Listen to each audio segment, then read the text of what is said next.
আবারও ফের হাকিমপুর সীমান্ত দিয়ে বাংলাদেশে ফেরার ভিড়। সীমান্তে উপস্থিত শতাধিক বাংলাদেশি অপেক্ষায় আছে সীমান্ত পার হয়ে বাংলাদেশে ফেরার জন্য। গত কয়েকদিন পর আজও স্বরূপনগরের হাকিমপুর সীমান্তে শতাধিক বাংলাদেশি জড়ো হয়। সংখ্যাটা প্রায় 100-র কাছাকাছি। সীমান্ত পার হয়ে বাংলাদেশ যাওয়ার সুযোগের অপেক্ষায় রয়েছেন তারা।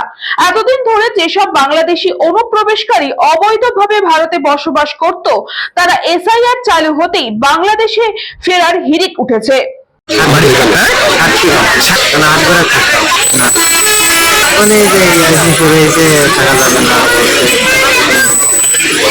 অনেকদিন হয়ে গেছে, রাত্রি 11টার সময় দুবাই। এগুলো সব ভোরবেলা আসছে। হ্যাঁ, এগুলো ছিল এইগুলো একজন থাকে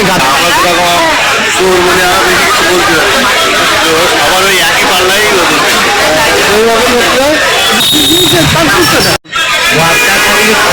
St. Augustine's Day School, Barakpur. Success for every child. Admission open 2026 to 2027. Contact number 900793 4555.